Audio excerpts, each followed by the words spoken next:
Chris.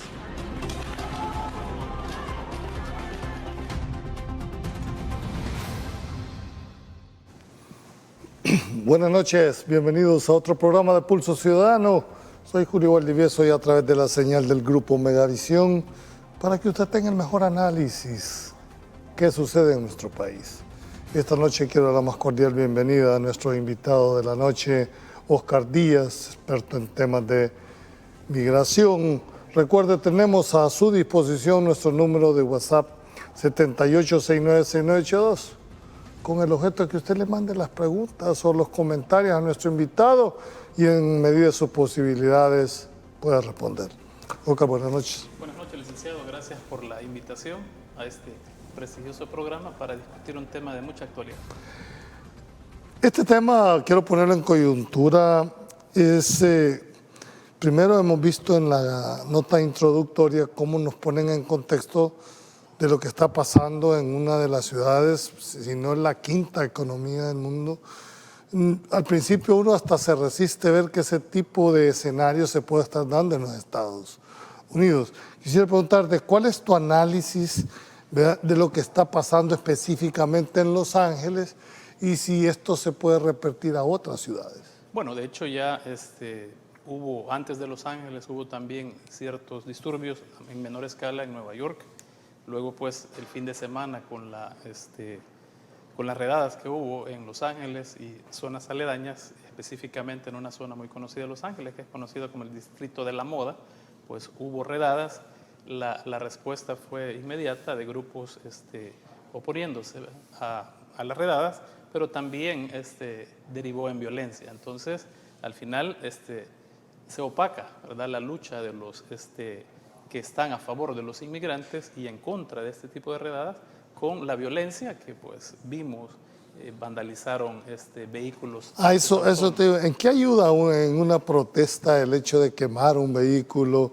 Ahí salió un energúmeno también quemando, incluso creo que la bandera de los Estados Unidos creo que se dio, o se le advirtió que cuidadito y se llegase a ese punto. ¿En qué puede abonar a una campaña, dijéramos, de protestas válidas desde todo punto de vista como campaña, dijéramos, de los inmigrantes?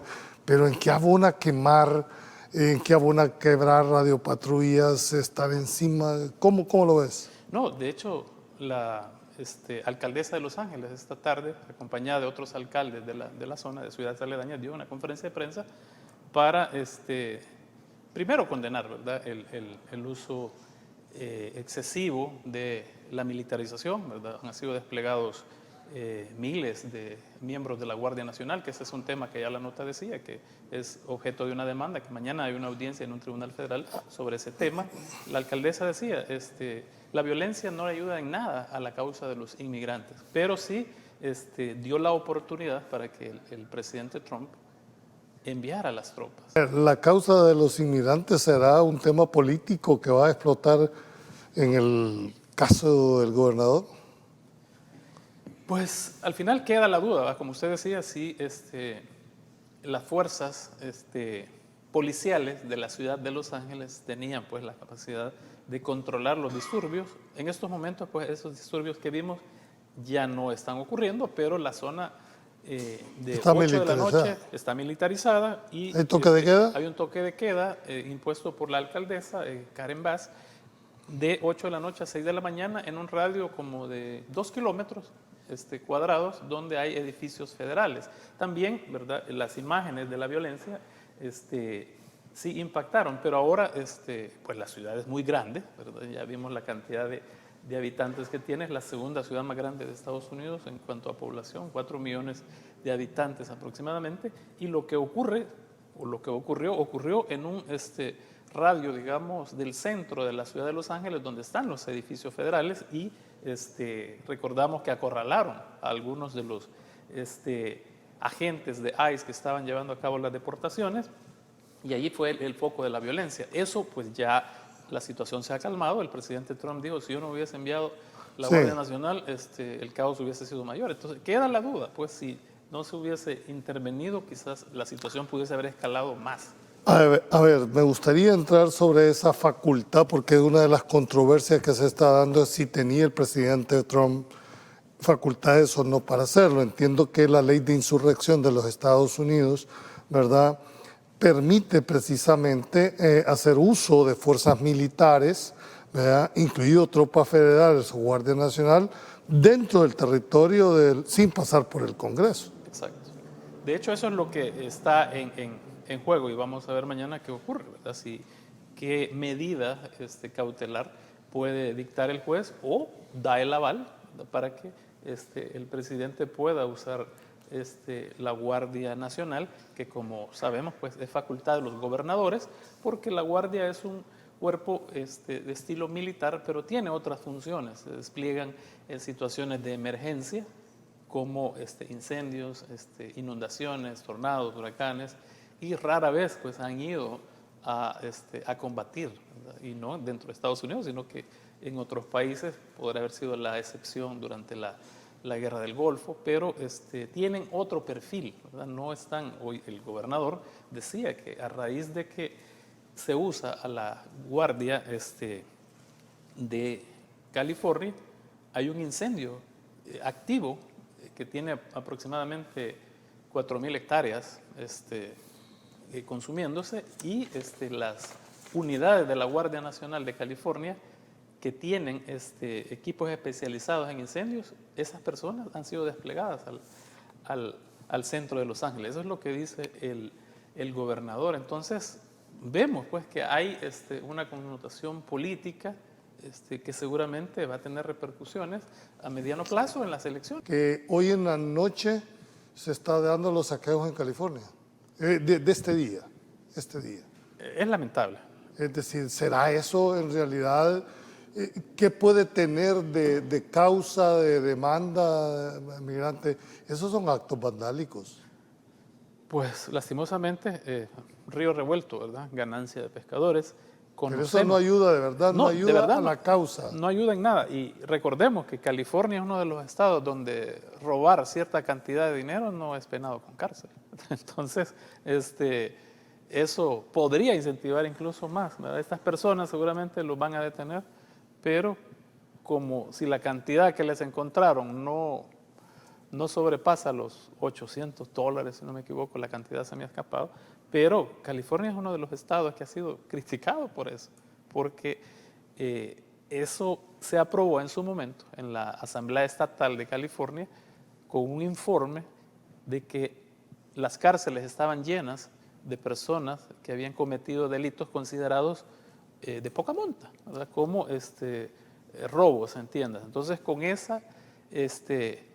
ese informe se llevó a las urnas del estado de California esa reforma y los votantes, en una mayoría pequeña, pero al final mayoría, aprobaron esa ley. Entonces, al final podríamos ver que estas personas a lo mejor van a ser liberados porque bajo esa ley no pueden ser encarcelados si lo que llevaban no tiene una cantidad económica lo suficientemente grande. Ahora, algo importante que yo quisiera ver que tú pudiésemos mandar, porque ya creo que vamos cerrando parte del programa, y es el hecho que esperan ¿cuáles serían las recomendaciones que tú le pudieras dar en este momento a los compatriotas nuestros que están con esta condición irregular?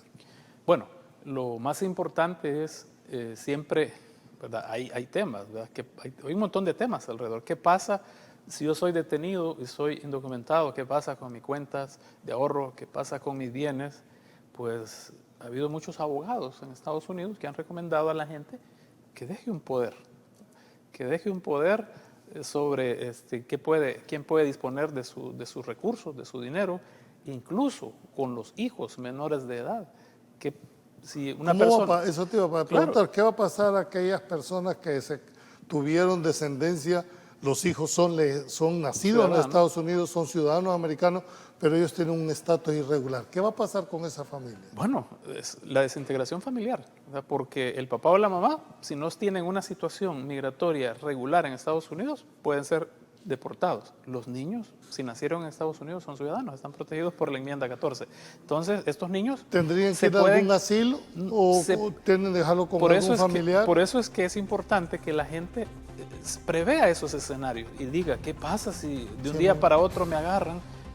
Ya queda mi esposa, si está legal, o mi hermano puede quedar como tutor de estos niños. No van a ser enviados a una institución pública. Pues, este día entiendo que ustedes iniciaron una obra vital en el reparto La Campanera. ¿Es así? Totalmente, es así. Es terrible lo que nuestra juventud y cualquiera, hombres, mujeres, los salvadoreños que vivían en zonas como La Campanera, estaban estigmatizadas por la violencia. Recordemos que La Campanera fue una de las tantas comunidades que la delincuencia tomó el control de esas zonas y se aprovechaban de tal manera que amenazaban, mataban, ordenaban, mandaban, porque hay que decirlo, mandaban. Entonces, si venía un joven a querer aplicar un trabajo, muchos no decían la verdad de dónde vivían, porque ya alguien no los quería contratar. Y eso ha sido el primer milagro que nuestro presidente Bukele ha hecho en nuestro país, lograr quitar ese estigma de ahora. Hoy vemos que las empresas llegan a La Campanera y a otras comunidades. La Campanera porque es simbólica, ¿verdad?, de todo lo que se sufrió ahí.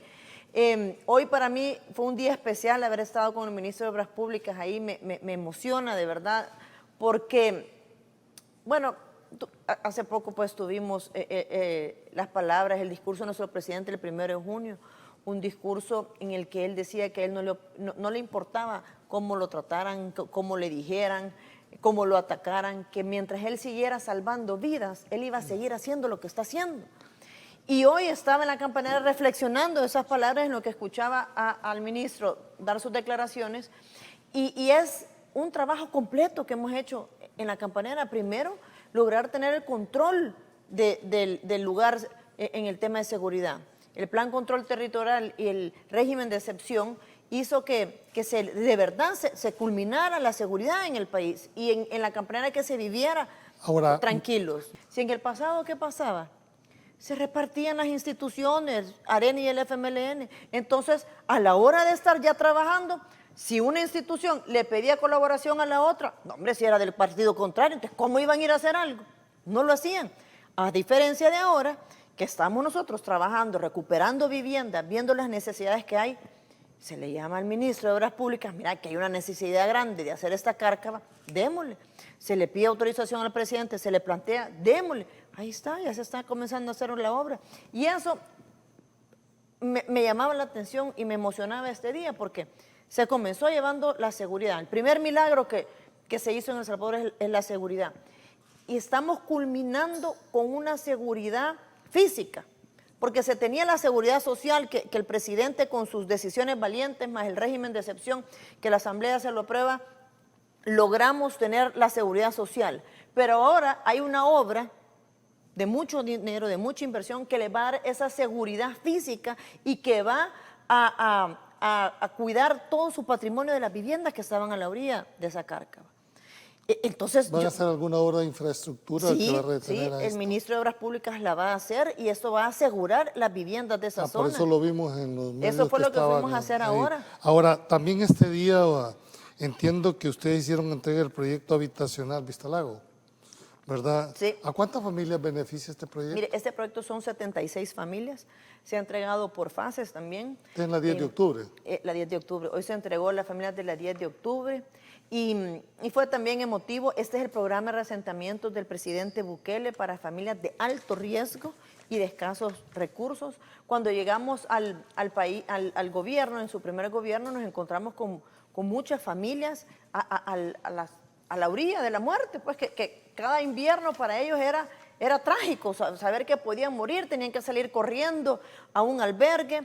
Entonces el presidente creó este programa y dijo, bueno, vamos a darte fondos y vos hacer los programas. Al principio nos costó, Julio, porque llevar a familias de la 10 de octubre a Vistalago, vos sabes el problema que era eso, ¿verdad? O sea, estábamos cruzando fronteras imaginarias que la delincuencia nos imponía y que nos escapábamos a morir. Bueno, Vistalago ha sido de los lugares donde más muertes han habido. Ahí fue donde mataron los 4 soldaditos que se quedaron dormidos y que no tuvieron nada de piedad por esos soldaditos y los mataron, porque si te pasabas una frontera era muerte segura. Al principio, cuando el presidente creó y nos dijo, bueno, solucionen a esta gente, nos dio un problema. Yo decía, Dios mío, ¿cómo vamos a hacer? Porque ¿Cómo lo percibía? Porque al una cosa es principio fue verla, serio. pero la gente que vivió en carne no, propia. era horrible, o sea, decirle a los de la 10 de octubre que lo íbamos a llevar a vivir a Vista Lago era como, no se podía. Y empezar a buscar, por eso es que nos hemos tardado hasta hoy, que ya se logra tener paz, seguridad, es que podemos cruzar colonias, podemos cruzar fronteras sin que nadie nos diga nada y encontrar un hogar para esta familia. Muchos decían que para poder verse incluso con un familiar. No podían, es que no podían. Tenían que ir a un centro comercial, es Tenían cierto. que juntarse, la gente no podía llegar a visitar a un familiar o llegar a unas horas que no eran. Bueno, ¿sabes qué? A nosotros nos ponían horarios, a empleados del gobierno, los equipos técnicos legales para ir a legalizar. A ese nivel de control tenían. Bueno, tú sabes que nosotros estamos legalizando el 100%. El presidente y la primera dama pidieron que querían el 100% de los centros escolares en el país legalizados. Porque esa era una de las excusas de que no se podía invertir en los centros escolares. Porque no estaban a nombre. Porque no estaban a nombre. Muchos habían sido donados por cooperativas o por familias o a nombre de las alcaldías. Entonces no se podía invertir y tiene sentido porque la Corte de Cuentas te hace un reparo y no se podía. Entonces, en el pasado, los gobiernos de Arena y el Frente nunca les interesó legalizar por esa razón, porque ¿qué hacían los alcaldes de antes?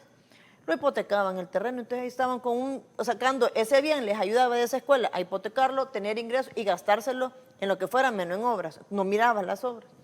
Entonces nosotros, el presidente y la primera dama, nos asignan fondos, vayan a legalizar. Mira, Julio, esas legalizaciones, teníamos que tener los carros de color. Cuando empezamos, estaba todavía en control territorial de ellos. Teníamos que llevar los carros del color que ellos decían. Placas cuidadito y llevaban los números que ellos representaban. A partir de las 2 de la tarde ya no se podía trabajar porque es la hora en que ellos se levantan, entonces ya no quieren que haya ahí gente extraña a ellos. Nos tenían amenazados. Una vez a una cuadrilla nos la tuvieron detenida por 4 horas. Convivir los primeros años. Esos fueron los primeros años. Ahora ya Pero pareciera ser como la gente ahora lo ve tan normal. Lo ve tan normal, ahorita estamos avanzando. Forma parte integrante ya de los derechos. Es que mira, los primeros 2 años fueron de gobierno del presidente sin asamblea legislativa y fueron tormentosos a nosotros como funcionarios. Se nota la diferencia, el cambio que hemos tenido, cómo estamos avanzando ahora. Quiero preguntarte algo que me llama la atención y es que desde que ustedes han iniciado la gestión, ¿cuántas viviendas han recuperado, ministra?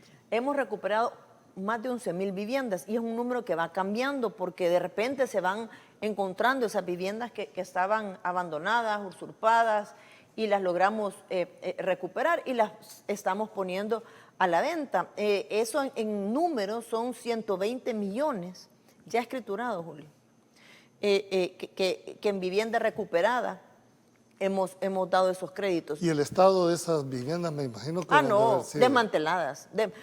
Fíjate que a nosotros quisieron criticarnos porque las empezamos a poner a la venta, pero era un tema de hacer un proyecto de vida, pues quien quisiera comprar, era como comprar solo el terreno prácticamente, pero ya tenía las paredes, pero al darte el crédito para remodelarla, pues ya le ibas haciendo a tu gusto. A mí me dio una gran satisfacción escuchar jóvenes que tal vez estaban estudiando arquitectura o ingeniería, y ellos lo vieron como su proyecto de vida, ¿verdad? Otros no, tenían trabajo y decidieron contratar a albañiles para que se la hicieran, o sea, se generó empleo.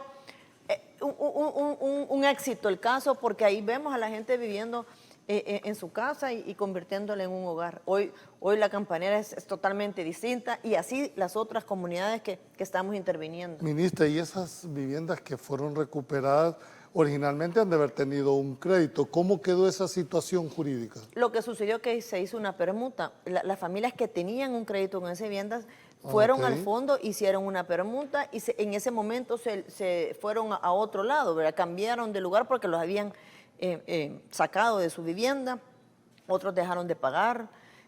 Hay diferentes casos, otros se fueron, salieron huyendo, otros los mataron y el bien quedó ahí. Entonces, Pero al final, ahora que han entregado esas viviendas, las dan con la seguridad jurídica que el que las quiere ya... 100%. Nosotros damos seguridad jurídica legal, o sea, que tienen su escritura y garantizamos que las familias pues están pagando un patrimonio. No quiero terminar esta entrevista, ministra, sin antes saber, ¿tienen ustedes cuantificada cuánto dinero han destinado ustedes en estos años a proyectos habitacionales, ministra? Sí, tenemos ese dato. Es un dato importante, son más de 1.100 millones que se han destinado a proyectos de vivienda, del sistema de vivienda. La mayoría, 1.100 millones totalmente ya que se han ejecutado. La mayoría son créditos. Después hay 100 millones 46 millones en viviendas, de reasentamientos de familias. También está la regularización. Vos sabés el tema de Argos, llevamos más de 63,000 lotes regularizados ya. Eso significa que están en la etapa para que las familias logren escriturar. Solo tienen que pagar. Perdón que se me estaba cayendo aquí el micrófono. Ay, póngalo. Ya lo puse. Solo tienen que pagar la etapa de escrituración, pero ya están regularizadas. Eso quiere decir que ya están técnicamente listos para inscribirlos en el CNR, y solo estamos esperando que la familia llegue a las 5 sucursales de Argos a pagar el proceso de escrituración, y luego en 1 mes y medio, 2 meses, se les está entregando ya su escritura formal.